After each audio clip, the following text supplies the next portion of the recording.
Muito bem, meus irmãos, vamos abrir a palavra de Deus, por gentileza, em Apocalipse, no capítulo 3. Apocalipse, no capítulo 3.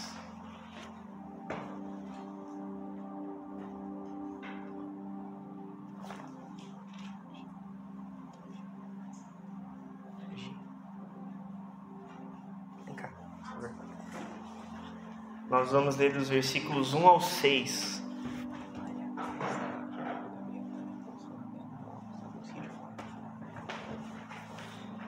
Apocalipse, capítulo 3, versículos 1 ao 6. Então, irmãos, nós estamos dando sequência aí à série de pregações sobre as cartas às 7 igrejas da Ásia em Apocalipse. Hoje é a quinta carta que nós vamos ler. Obrigado. A quinta carta, que é para a igreja de Sardes. Ainda temos pela frente 2 cartas, as igrejas de Filadélfia e Laodiceia. Então hoje nós vamos ler a quinta carta, a igreja de Sardes. Apocalipse, capítulo 3, versículos 1 ao 6. Nós vamos permanecer assentados, mas toda a reverência ao Senhor. E Ele nos fala assim na sua palavra, em Apocalipse capítulo 3, versos 1 ao 6. E ao anjo da igreja que está em Sardes, escreve: Isto diz o que tem os 7 Espíritos de Deus e as 7 estrelas. Eu sei as tuas obras, que tens nome de que vives e estás morto. Sê vigilante e confirma o restante que estava para morrer, porque não achei as tuas obras perfeitas diante de Deus. Lembra-te, pois, do que tens recebido e ouvido, e guarda-o, e arrepende-te. E se não vigiares, virei sobre ti como um ladrão, e não saberás a hora em que sobre ti virei. Mas também, versículo 4, mas também tens em Sardes algumas pessoas que não contaminaram suas vestes, e comigo andarão de branco, porquanto são dignas disso. O que vencer será vestido de vestes brancas, e de maneira nenhuma arriscarei o seu nome do livro da vida. E confessarei o seu nome diante de meu Pai e diante dos seus anjos. Finalmente, versículo 6. Quem tem ouvidos, ouça o que o Espírito diz às igrejas. Vamos orar mais uma vez em nome de Jesus. Senhor, a Tua palavra está aqui diante de nós e nós glorificamos a Ti por isso, porque é através da Tua palavra que a nossa vida é transformada, através da Tua palavra que nós temos uma direção para o nosso viver, e nós pedimos que nesta hora realmente seja assim, Senhor, que esta palavra possa trazer edificação para nós, mas também, Senhor Deus, transformação para a minha vida pessoalmente, para a vida dos meus irmãos e para a nossa igreja, Deus, para a nossa vida em comunidade, Senhor, em nome de Jesus. Abre o coração, abre os ouvidos, a mente de cada um dos meus irmãos, assim como o Senhor abriu a minha para que eu recebesse essa mensagem, Pai, para que cada um aqui possa receber também de acordo com a Tua vontade, na determinada área que o Senhor tem para ministrar. E me ajuda nesta hora, Pai, eu preciso do Senhor, eu sou completamente dependente do Senhor para estar aqui falando para os meus irmãos. Então que o Senhor me ajude, que o Senhor me capacite, Senhor. E é em nome de Jesus que nós oramos juntos e agradecemos a Ti. Amém e amém. Irmãos, como eu falei, essa é a quinta carta que nós lemos, às igrejas da Ásia, e com exceção da segunda carta, que foi para a igreja de Esmirna, até agora todos foram repreendidos por alguma razão. Todas tiveram a atenção chamada pelo Senhor Jesus por alguma coisa específica. Em cada uma situação, se nós observarmos lá desde Éfeso, temos Éfeso, Esmirna, e agora? Esqueci a terceira. Pérgamo, Tiatira e agora Sardes, as cidades ali que receberam. Se nós observarmos ali, desde Éfeso, tirando Esmirna, só foi ladeira abaixo. Só foi ladeira abaixo. O pessoal brinca aí falando, daqui para frente é só para trás, O pessoal usa isso. É isso que está acontecendo aqui. Conforme a gente vai avançando a leitura das cartas, a gente vê que a situação vai piorando das igrejas. E em Sardes ele já começa suave, né? No primeiro versículo, né? Isto diz os 7 Espíritos de Deus e as 7 estrelas. Eu sei as tuas obras, que tens nome de que vives, está morto. Já começa bem tranquilo, né? E nós vamos ver um pouquinho mais sobre isso, mas antes eu queria falar um pouquinho sobre Sardes. Eu tenho trazido aqui algumas informações bem breves sobre a cidade, e eu quero fazer também sobre a cidade de Sardes. E esse nome, ele tem algumas hipóteses de significado, mas não tem algo específico, um significado específico. Tem algumas opções ali, algumas hipóteses, mas a princípio é só um nome, que não tem um significado específico, como eu falei. E eu peço que você preste atenção nisso, porque isso é uma informação importante. Nós vamos puxar isso lá na frente. Sardes, então, era uma cidade rica. Nós vimos semana passada que era Tiatira, era uma cidade mais pobre, de trabalhadores, de sindicatos. E essa aqui era uma cidade rica, mais uma cidade rica ali dessas que receberam as cartas. Ela desenvolvia o comércio de tecidos, ela desenvolvia a indústria metalúrgica. Esse povo dessa cidade, eles aprenderam a fazer a cunhagem de moedas. Eles fabricavam moedas. Diz que ali começou a origem do dinheiro moderno que a gente tem, né? Porque ali eles faziam essa fabricação de moedas. E por conta disso eles se tornaram tão ricos. Era uma cidade muito rica. Tanto é que teve um terremoto lá no ano 17 depois de Cristo, e eles próprios bancaram a reconstrução da cidade. Hoje, se a gente olhar, né, uma cidade com toda a infraestrutura, parte de urbanismo, rede de esgoto, hidráulica, elétrica, enfim, deve ser muito caro construir uma cidade. E eles próprios refizeram a cidade deles. Era um povo muito rico. E essa cidade, ela estava num monte, localizada em um monte, uma montanha, que formava uma fortaleza natural. A gente vai falar mais sobre isso. A própria cidade, ela formava essa fortaleza, mas na parte de baixo da montanha moravam os mais pobres, mais humildes. E lá no topo, né, por óbvio, moravam os mais abastados, os nobres, né? E essa cidade, ela tem um porém, porque é interessante que ela fazia uma muralha com a sua própria, seu próprio relevo na montanha, mas ela foi conquistada diversas vezes por outros povos. Engraçado, né? Ela tinha uma muralha natural, ninguém construiu, mas ela foi conquistada diversas vezes por alguns povos, babilônios, persas, macedônios, romanos. E isso, segundo a pesquisa que eu fiz, foram 4 ou 5 povos, eu citei alguns ali, num espaço de aproximadamente 500 anos. Cada 100 anos, né, uma média, ia lá, alguém conquistava a cidade. Interessante isso, né? Mas isso acontecia porque os guardas não vigiavam como eles deveriam. Aqueles que ficavam no entorno dessa muralha natural, da fronteira da cidade, digamos assim, eles não vigiavam direito, porque eles consideravam que a cidade era impenetrável, por causa dessa muralha, do relevo deles.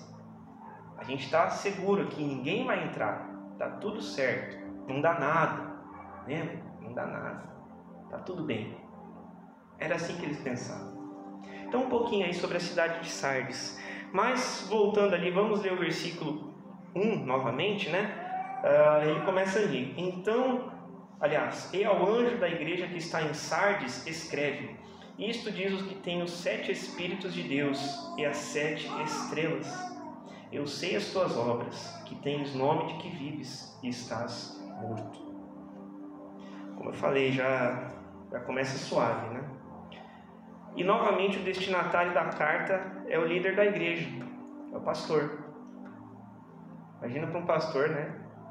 A gente vai ver um pouquinho mais sobre a circunstância da igreja, mas um pastor recebe uma mensagem dessa, né, da parte do Senhor. O que esse pastor não passou ali na cabeça dele, né? Mas aqui o Senhor Jesus, ele se identifica como aquele que tem os 7 Espíritos de Deus. E a gente leu isso lá no primeiro dia desta série, cerca de um mês atrás, em Apocalipse capítulo 4, no finalzinho, aliás, capítulo 1, versículo 4, diz assim, né? João, as 7 igrejas que estão na Ásia, graça e paz seja convosco da parte daquele que é, e que era, e que há de vir, e da dos 7 Espíritos que estão diante do seu trono. Então, o Senhor Jesus já havia se identificado desta forma. Ou seja, ele possui aqui os 7 Espíritos das 7 igrejas. Isso indica uma plenitude do Espírito Santo. E Jesus, de fato, ele possui essa plenitude. Ele possui o Espírito Santo se derramando através dele. De fato, ele possui isso. E o mesmo Espírito Santo, o mesmo Espírito de Deus, ele está presente em cada uma dessas 7 igrejas que recebem essas mensagens. E ele está presente ainda não só nelas, mas em toda a igreja de Cristo. Pelo menos naquelas em que é pregado o verdadeiro Evangelho, que é o Evangelho de Cristo. Nós vamos falar mais sobre isso também. E o Senhor Jesus também fala que possui as 7 estrelas.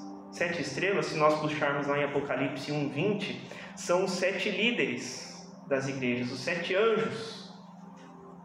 Por conta disso, nós vamos ler ali Apocalipse 1:20, né? O mistério das 7 estrelas que viste na minha destra e dos 7 castiçais de ouro.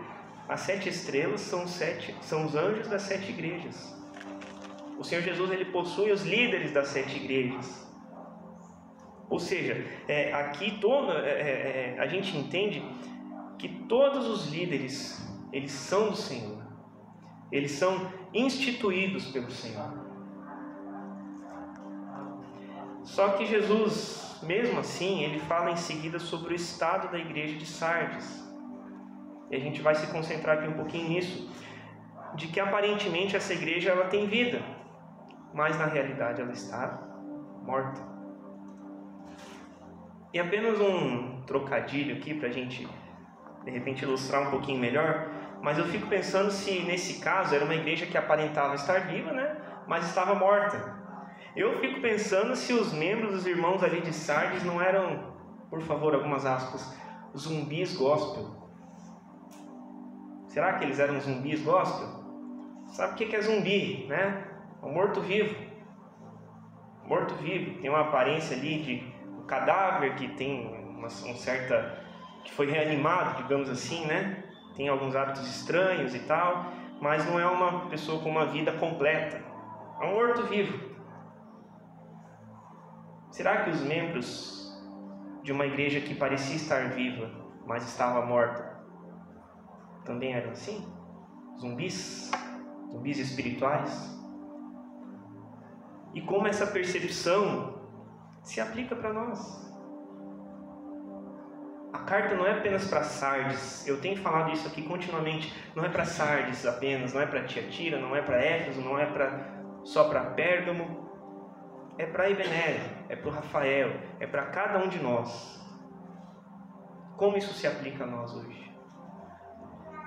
E o fato aqui, meus irmãos, é que nesse contexto, a descrição da igreja e da cidade, daqueles que não eram os irmãos ali, não eram da comunidade, era igual. Não tinha diferença. A frieza espiritual ali naquele local estava tão agravado, tão forte, tão grande, que não havia mais diferença entre cristãos e não cristãos em Sardes. E quando o Senhor Jesus ele fala ali no versículo 1, tens nome de que vives, está morto. Tens nome de que vives, está morto. A palavra nome, se a gente puxar ali no original grego, é onoma. Parecido, né? Onoma, nome. E onoma, além de nome, ela significa caráter, fama ou reputação. Onoma, nome, né? Quando a gente fala ali, às vezes, né, acontece, quando alguém fica devendo, o que acontece? Aí a instituição manda para o quê? Para o Serasa, né? Para o SPC. Aí o que a gente fala? Não, tem que limpar o meu nome.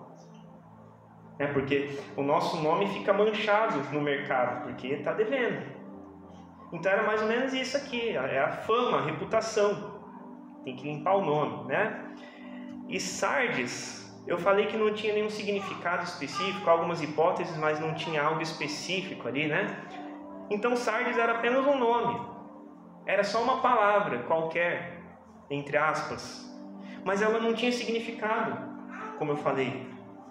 A igreja estava morta e estava sendo carregada apenas pela fama dos tempos passados, pela sua reputação.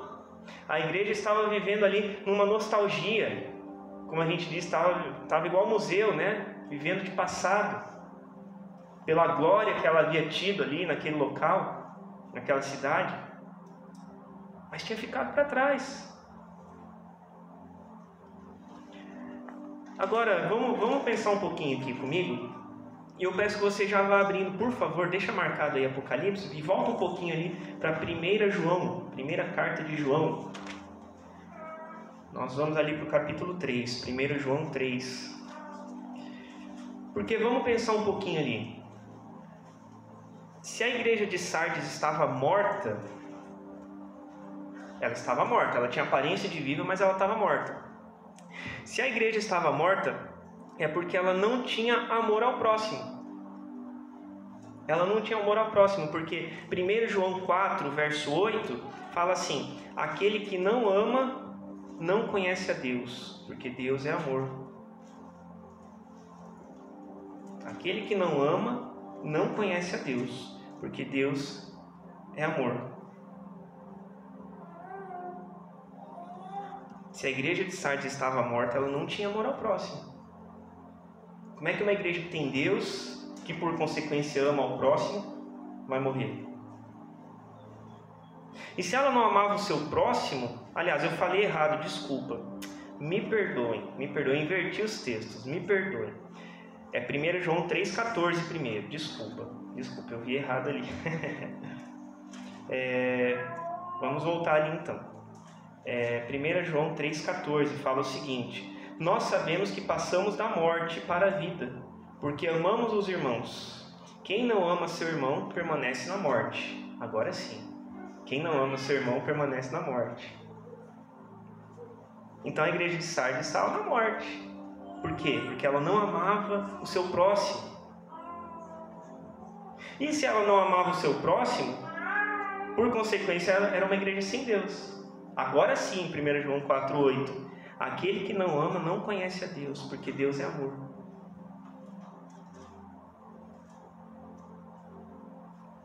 Ela morreu porque ela não tinha amor ao próximo. E se ela não amava o próximo, ela era uma igreja sem Deus. Por isso que ela estava morta. Essa era a igreja de Sardes. Era uma igreja onde não tinha classes de enganadores como nas outras, né? Nós vimos lá nas anteriores os nicolaítas, nós vimos aqueles que eram da doutrina de Balaão, nós vimos semana passada em Tiatira que se levantou uma mulher tal qual Jezabel, uma enganadora. Em Sardes não tinha nenhum desses, e nem outros, não tinha, mas tinha ali o engano de que eles achavam que estavam vivos, enquanto eles já estavam mortos. Era esse o engano que tinha lá. E eu fico pensando, eu convido você a pensar comigo aqui. O que prega uma igreja dessas? Que mensagem que prega uma igreja que está morta? Acha que está viva, mas está morta. Que evangelho que prega essa igreja?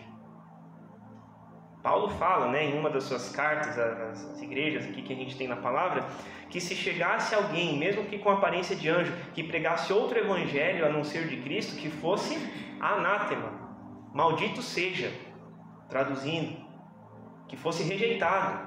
Então, que evangelho que Sardes estava pregando? Uma igreja morta. E passando ali para o versículo 2, vamos voltar lá para o nosso texto base, né? Em Apocalipse 3, da carta. No versículo 2 ele fala o seguinte: sê vigilante e confirma o restante que estava para morrer, porque não achei as tuas obras perfeitas diante de Deus. Jesus ele chama aqui a igreja a ser vigilante. Jesus chama os membros a serem vigilantes. Em outra palavra ali, acorda, Sardes, desperta, chega de dormir, chega de sono. É isso que ele está falando. E é como se o Senhor Jesus relembrasse a palavra que ele próprio deu a Paulo, que está ali em Efésios capítulo 5, verso 14. Essa palavra diz assim: desperta, ó tu que dormes, e levanta-te dentre os mortos, e Cristo te iluminará, te esclarecerá. Era isso que o Senhor Jesus estava dizendo para a igreja de Sardes: levanta, acorda, chega de dormir, já passou, já amanheceu, já não é hora mais de permanecer dormindo. É isso que ele estava falando aqui. E além de ser vigilante, de despertar, Cristo ele está chamando a igreja, exortando a igreja aqui para que confirme, para que consolide, que fortaleça o restante que estava para morrer. Nós podemos ver ali, né? Ser vigilante confirma o restante que estava para morrer. Quer dizer, ainda por pior que fosse a situação da igreja, era uma igreja que já havia sido diagnosticada como morta. Achava que estava viva, mas estava morta. Mas ainda assim tinha um pequeno lampejo de vida nessa igreja. Porém com um sério risco de morrer de vez, definitivamente, se algo não fosse feito com urgência. Eu fico pensando, né, só para a gente ilustrar, talvez grosso modo a gente falando, é como se o atestado de óbito tivesse sido impresso, né? Peguei ali na impressora, falta carimbar. Só isso que faltava para a igreja estar morta de fato. Era isso. Mas ainda tinha um pequeno sinalzinho, um pequeno batimento de vida, e algo precisava ser feito. E quais são essas obras da igreja que não estão perfeitas diante de Deus? Porque no final, depois disso, ele fala, né? Vamos ler todo ali, 2. Ser vigilante e confirma o restante, que estava para morrer, porque não achei as tuas obras perfeitas diante de Deus. Quais são essas obras que não estão perfeitas diante de Deus? E eu quero trazer aqui para a nossa atenção o significado da palavra perfeitas, que vem do grego também. Eu tenho dito aqui que o original ajuda a gente a entender o que o escritor quer dizer aqui. E perfeitas vem de pleró, do grego, que é estar completo, finalizar, tornar repleto, completar. Então aqui não é obras perfeitas, né? Um perfeita de sem defeito. Não é nesse sentido, mas é um perfeito de estar completo, de estar cheio, de estar terminado, finalizado. Por favor, vá comigo ali, tendo isso em mente, vá comigo ali, por favor, para o Evangelho de João, capítulo 6. João, capítulo 6, verso 29. João, capítulo 6, Evangelho de João, né? Capítulo 6, verso 29, já está projetado ali também. E a palavra fala aqui, João 6, 29. Jesus respondeu e disse-lhes: a obra de Deus é esta, que creiam naquele que Ele enviou. A obra de Deus é crer naquele que Ele enviou. Então aqui ele explica o que é a obra de Deus. É de fato crer em Jesus, que foi o enviado de Deus. É crer em Jesus, essa é a obra de Deus. Então se a obra de Deus é crer em Jesus, acompanha, faz um raciocínio aí comigo. Se a obra de Deus é crer em Jesus e as obras de Sardes eram imperfeitas,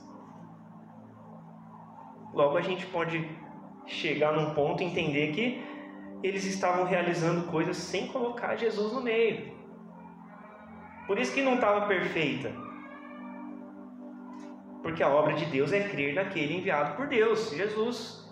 E se a obra estava imperfeita, então Jesus não estava no negócio. Se Jesus não estava no negócio, qual que era a motivação de fazer? A motivação estava errada.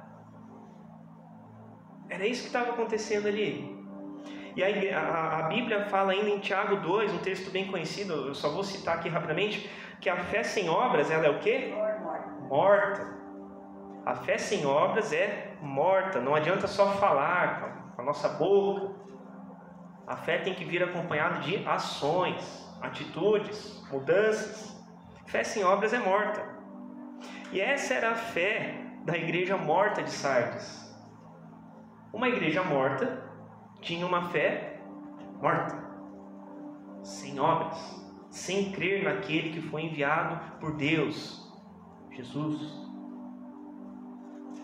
As obras de Sardes eram imperfeitas porque elas não demonstravam a fé em Jesus Cristo, pelo menos não de todo o coração, não por completo, imperfeitas, perfeita é estar completo, era imperfeita porque não tinha todo o coração ali. E aqui é possível a gente relembrar as obras da igreja de Éfeso. A primeira igreja que a gente leu aqui, que a gente trouxe aqui a mensagem, como eu falei no começo, foi piorando cada vez mais a situação das igrejas. Só que em Éfeso o problema ainda estava, entre aspas, mais leve. Eles haviam perdido o primeiro amor e Jesus chama: arrependa-se. Arrependa-se e volta à prática das primeiras obras. Estava mais suave, não era tão grave, de certa forma, o problema em Éfeso. Agora aqui em Sardes já não. A situação estava já praticamente sem solução, o atestado de óbito estava impresso, só faltava carimbar, autenticar no cartório. Era isso que faltava.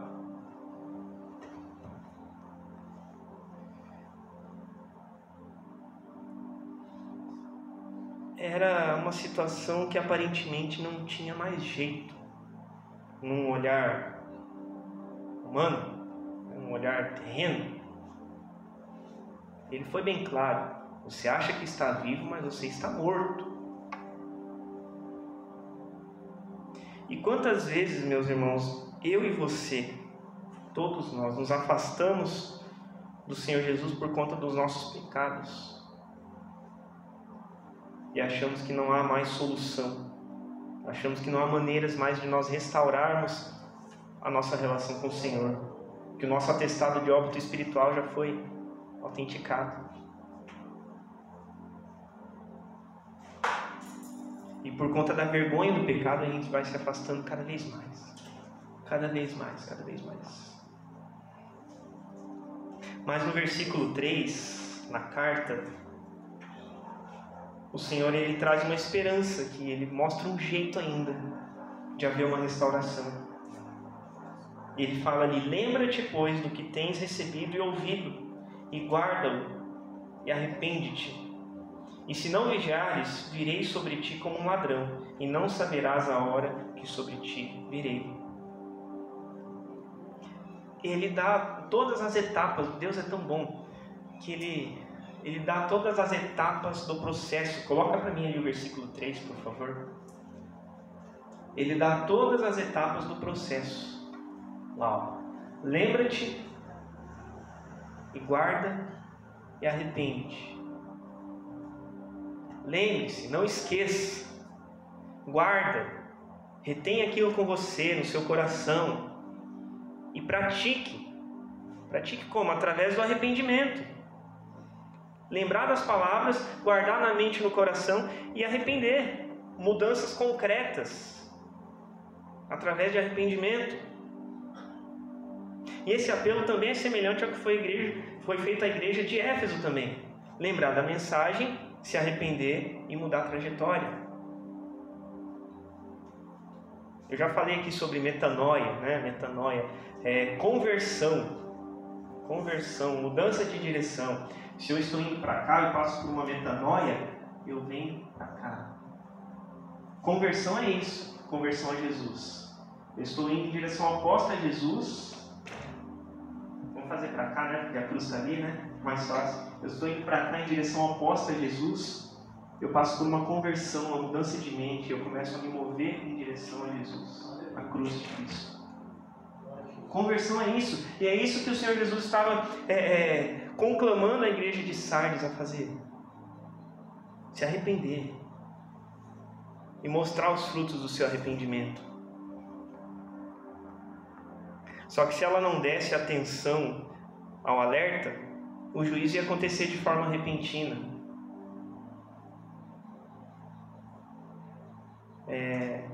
Eu peço que os irmãos abram lá em Mateus, por favor. Mateus capítulo 24. Sobre vigiar. Mateus, Evangelho de Mateus, capítulo 24. Eu compartilho aqui com os irmãos antes da gente ler que é uma palavra um tanto dura que Deus traz à igreja de Sardes. E eu estudando essa semana, na verdade eu nem estava orando, eu estava fazendo uma outra coisa. O Senhor me falou que talvez fosse uma mensagem um pouco difícil de pregar. Não sei porquê, né? Enfim, mas eu peço que os irmãos estejam junto comigo vigilantes à palavra dele, em nome de Jesus. Mateus 24, do versículo 36 ao 44, sermão profético, né?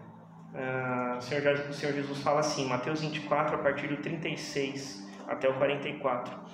Porém, daquele dia e hora, ninguém sabe, nem os anjos do céu, nem o Filho, mas unicamente meu Pai.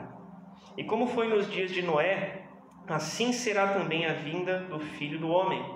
Porquanto assim como nos dias anteriores ao dilúvio, comiam, bebiam, casavam-se e davam-se em casamento, até ao dia em que Noé entrou na arca, e não perceberam até que veio o dilúvio e os levou a todos.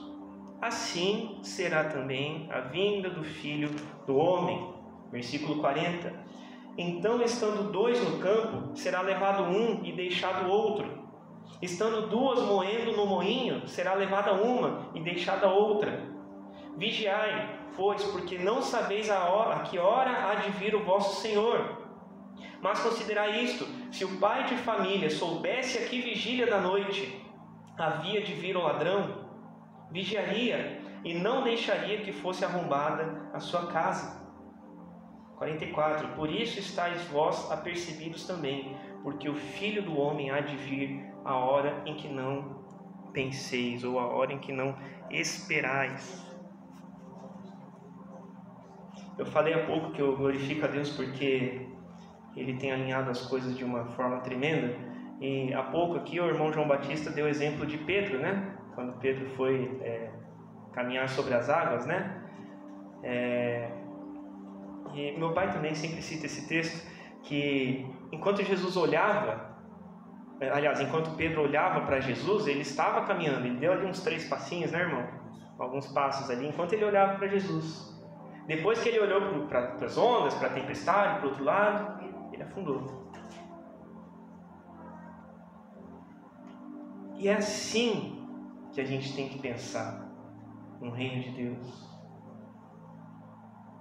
Todos nós precisamos vigiar e olhar para o Pai para saber quando Ele vai vir. Nós não sabemos, mas se nós estamos olhando com o olhar fixo para o lugar certo, nós vamos entender quando isso acontecer, para a gente não ser pego de surpresa.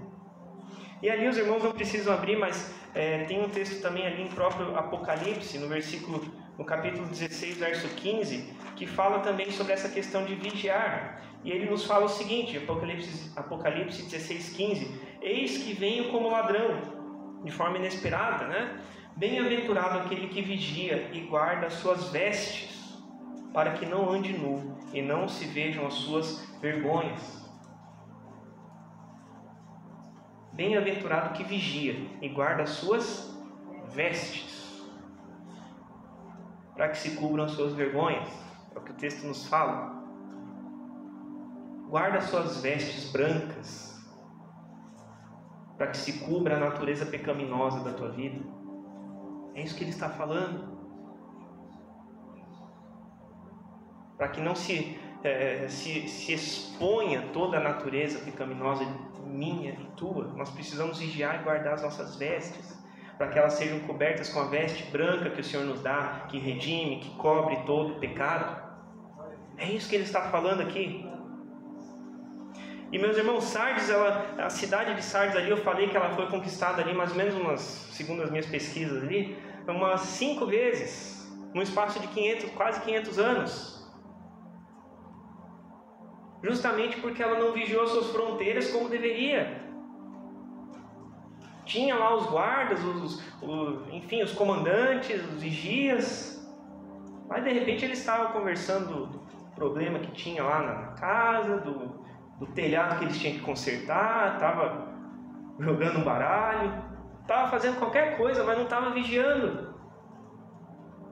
E aí o inimigo veio, entrou, invadiu a cidade, conquistou, e todos pagaram um preço por conta disso. Eles confiaram demais na muralha. Eles foram descuidados, foram negligentes e pagaram o preço por confiar demais.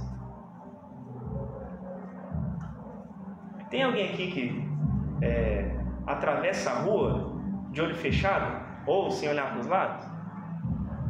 Eu não. Esses dias eu tomei um susto aqui. Eu estava saindo da igreja na semana com o Felipe. No que a gente procura ficar o mais atento com criança, né, possível. Aí no que eu abri o portão, eu tirei o cadeado ali e saí correndo. Só deu tempo de gritar. Pensa no susto. A criança, ela faz isso porque ela não tem entendimento. Mas nós temos entendimento. A gente sabe que precisa olhar para o lado. E Paulo, ele reforça a importância dessa vigilância espiritual. Os irmãos não precisam abrir, mas eu quero compartilhar um texto da palavra que está em 1 Tessalonicenses capítulo 5, a partir do verso 2. E ele repete essa necessidade de nós vigiarmos. Porque vós mesmos sabeis muito bem que o dia do Senhor virá como ladrão da noite. Pois que quando disserem a paz e segurança, então lhe sobrevirá repentina destruição, como as dores de parto, aquela que está grávida, e de modo nenhum escaparão. Mas vós, irmãos, já não estáis em trevas, para que aquele dia vos surpreenda como ladrão. Porque todos vós sois filhos da luz e filhos do dia, não somos da noite nem das trevas. Versículo 6. Não durmamos. O Senhor Jesus estava falando para Sardes: desperta, acorde. E Paulo fala que não durmamos, pois, como os demais, mas vigiemos e sejamos sóbrios. Porque os que dormem, dormem de noite, e os que se embebedam, embebedam-se de noite. Mas nós, versículo 8, nós que somos do dia, sejamos sóbrios.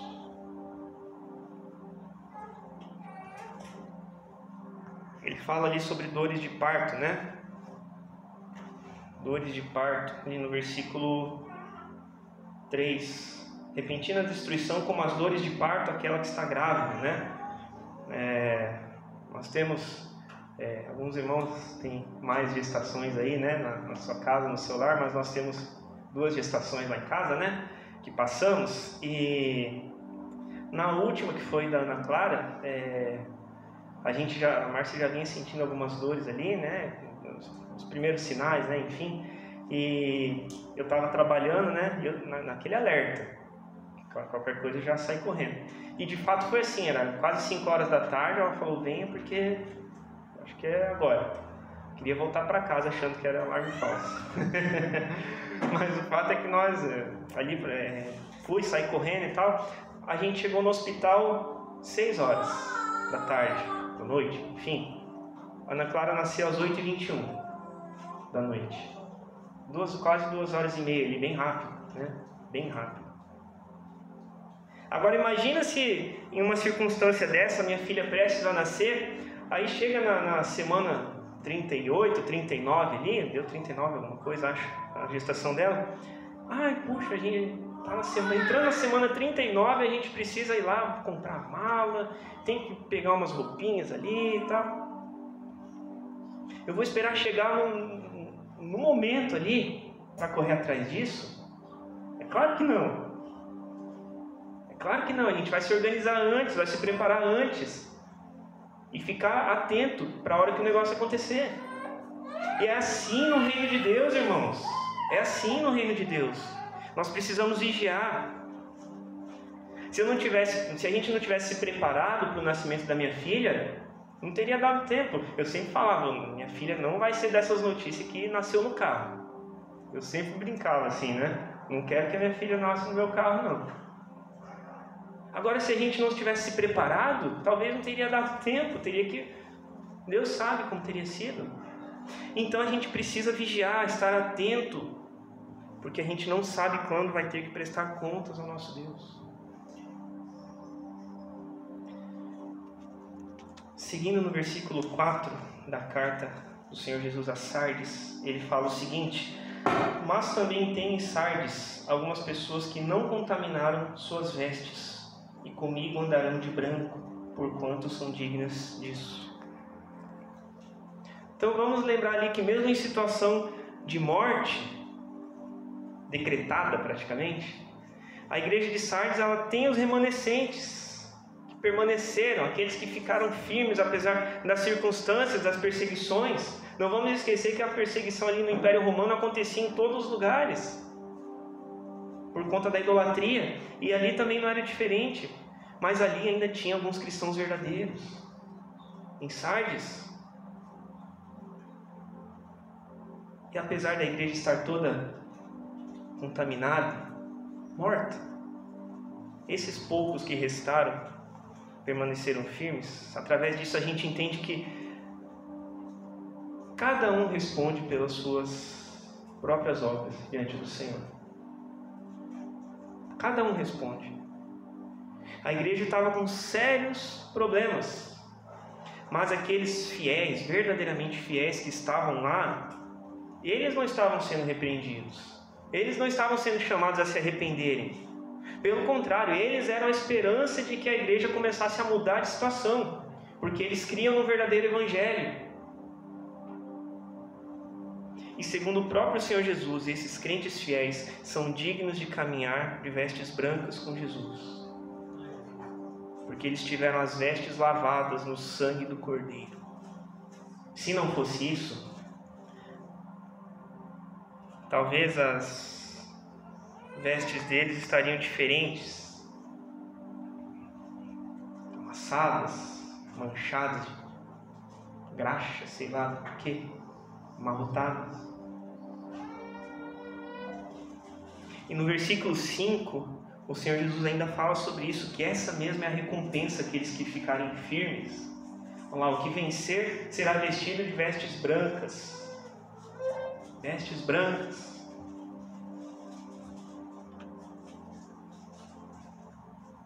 E Jesus então ele oferece ainda uma oportunidade de ressuscitação para essa igreja, mas ela precisava se arrepender.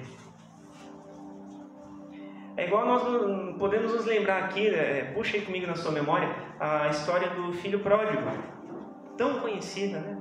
Tão conhecida essa história, está lá em Lucas 15, agora se não me falha a memória, aquele filho que pediu a sua parte na herança, com o pai ainda vivo. Olha que desonra, né?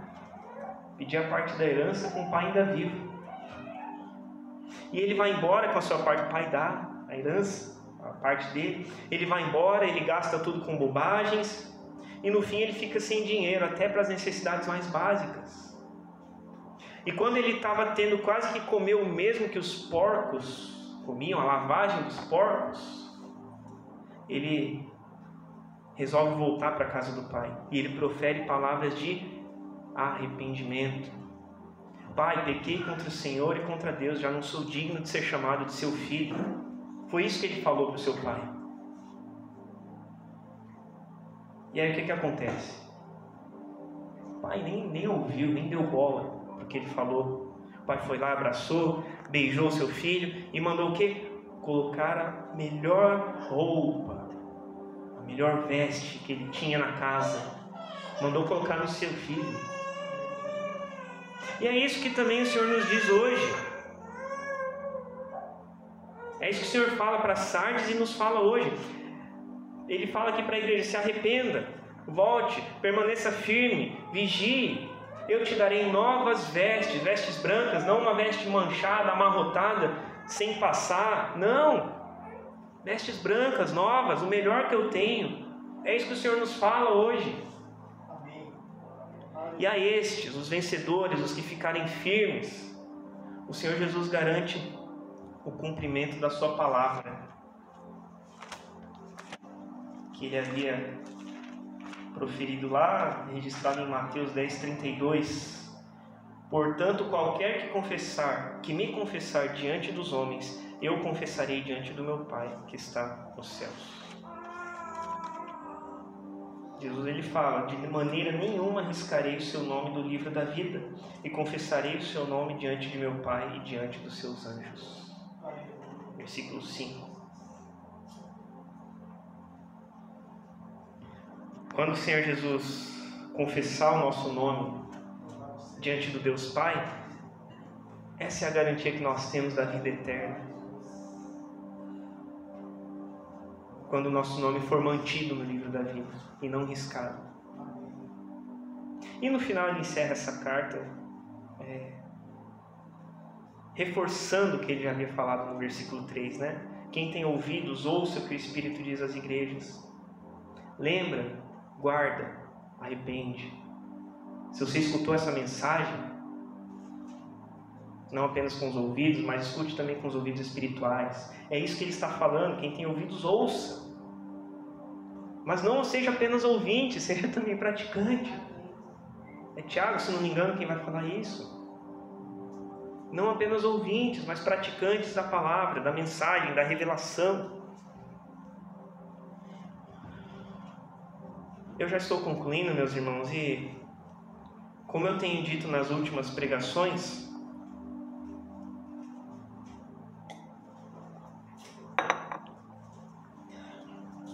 o objetivo dessa série é a gente entender como cada uma dessas cartas se aplica para nós hoje.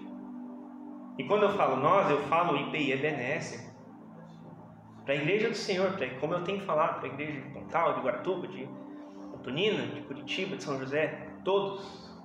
Mas para nós aqui, Igreja local, como que isso se aplica para nós, comunidade, mas também pessoalmente, como isso se aplica para cada um de nós que estamos aqui. E o que a gente pode extrair em específico dessa carta de hoje para Sardes, para a nossa própria vida, individual e coletiva. Não é para responder, mas é para nós pensarmos juntos. Será que a gente tem vigiado? Será que a gente tem tomado cuidado com certas condutas? Porque de repente a nossa vida está à beira da destruição em determinada área. Já foi invadida, já foi conquistada, porque a gente não está vigiando como deveria. Aqueles guardas de Sardes não vigiaram como deveriam. E a cidade foi invadida diversas vezes. Será que não acontece o mesmo conosco? Será que a gente está espiritualmente fraco, a ponto de estar à beira da morte? A ponto do atestado de óbito espiritual estar lá, só esperando para ser autenticado, reconhecido, firma, entre aspas. Meus irmãos, eu quero fazer até um adendo aqui sobre isso, porque aqueles que são salvos verdadeiramente, que têm o seu nome no livro da vida, são selados com o Espírito Santo, já possuem ele dentro de si. A palavra nos garante isso. Nós agradecemos a Deus por isso. E em muitas passagens a gente lê sobre pessoas que não apenas tinham, não apenas o possuíam, mas que foram cheias do Espírito Santo. São números, eu vou citar apenas alguns aqui. Josué foi cheio do Espírito Santo para conduzir o povo. João Batista, aquele que proclamava no deserto. Paulo, Elias, Pedro, são tantos, foram cheios do Espírito Santo. Sansão, para matar o leão, para fazer tudo o que ele fazia, ele era cheio do Espírito Santo naquelas ocasiões. Isso é uma realidade. Ora, mas se é possível então estar cheio do Espírito Santo, também é possível estar vazio do Espírito Santo. Não é que ele esteja ausente. A igreja de Sardes achava que estava viva, mas estava morta. Mas o Espírito de Deus repousava ali. Eram 7 Espíritos, incluindo sobre esta igreja. Então, ainda que nós tenhamos o Espírito Santo em nós, e em nome de Jesus, pela fé nós recebemos, é possível, assim como é possível estar cheio, é possível estar vazio. O contrário é verdadeiro também. Foi o que aconteceu com esses irmãos de Sardes. Um esvaziamento. Como está com a gente hoje? Será que a gente está vivendo como zumbis espirituais? Mortos-vivos? Será que as nossas vestes estão brancas? Ou será que estão sujas, amarrotadas, amassadas, rasgadas? Por conta do pecado que, de uma forma tão feroz, aborda a mim e a você todos os dias. Eu quero encerrar com a leitura novamente do versículo 6. Para todos nós essa leitura. Quem tem ouvidos, ouça o que o Espírito diz às igrejas. Se nós temos ouvidos, vamos ouvir o que o Senhor fala a nós, igreja, coletivo e individual, cada um de nós, começando por mim. Nós precisamos ouvir o que o Espírito está nos dizendo. Vamos orar mais uma vez em nome de Jesus. Pai, nós agradecemos porque de fato nós enxergamos o Senhor agindo como um verdadeiro Pai em relação a nós, em relação a mim, aos meus irmãos, a esta igreja. Nós agradecemos porque se o Senhor nos chama muitas vezes a atenção, nos repreende, é porque o Senhor nos ama. Isso acontece porque nós verdadeiramente somos filhos do Senhor. Nós te agradecemos por isso. Nós queremos estar, todos nós eu creio, Senhor, entre os vencedores, aqueles que permanecem firmes, aqueles que não estão sendo repreendidos, conforme nós lemos nesta carta. Mas se nós não estamos, Senhor, se nós estamos em uma situação ruim, se nós estamos em uma situação difícil, espiritualmente falando, eu clamo junto com os meus irmãos que o Senhor nos ajude.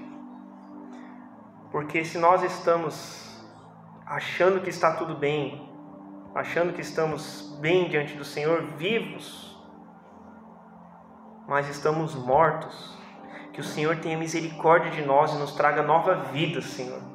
E nos traga nova vida, Pai, através do Espírito Santo de Deus, que já repousa sobre nós, Senhor. Mas se isso não está acontecendo de forma completa, se isso está imperfeito, Senhor, no sentido de estar incompleto, eu creio que o Senhor quer que as nossas obras sejam perfeitas, completas. E nós queremos ser realmente completos, Deus, uma vida completa em Ti, e nós queremos ser completos, cheios, repletos do Teu Espírito Santo, que nos traz nova vida. Nós cremos que, Senhor, Teu Filho Jesus já nos tirou da morte eterna e nos trouxe para a vida eterna. Nós cremos nisso e nós Te agradecemos. Mas se hoje nós estamos mortos, espiritualmente falando, vivendo como se fôssemos zumbis, mortos-vivos, não estamos progredindo, não estamos vivendo a vida abundante que o Senhor tem para nós, nós clamamos que sobre nós repouse o Espírito Santo de Deus e nos encha de tal forma até transbordar, que o Senhor cumpra a Tua palavra falando que derramaria sobre nós o Espírito Santo de Deus, em nome de Jesus. Por favor, Senhor, nós não queremos ser uma igreja morta, uma igreja que acha que está tudo bem, mas não está, mas nós queremos ser vivificados por este mesmo Espírito. Eu e os meus irmãos imploramos aqui ao Senhor agora: vivifica-nos, Deus, sopra sobre nós, sobre este local, sobre esta comunidade, sobre a nossa casa, o sopro de vida,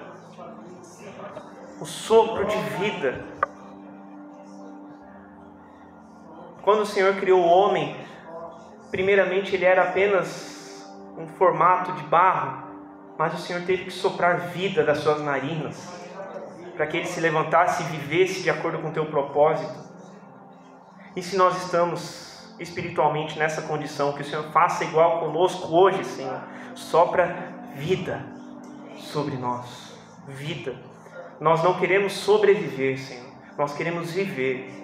Viver de acordo com a Tua vontade. Viver uma vida cheia do Teu Espírito Santo. Uma vida completa, abundante. Não é uma vida mais ou menos que o Senhor tem para nós. Não é uma vida de mortos-vivos, meia boca que o Senhor tem para nós. É uma vida completa em Ti. E é isso que nós ansiamos, é isso que nós imploramos. Em nome de Jesus Cristo, sopra vida sobre nós. Em nome de Jesus, sopra vida sobre nós, Pai. Em nome de Jesus Cristo. Amém. Amém e amém.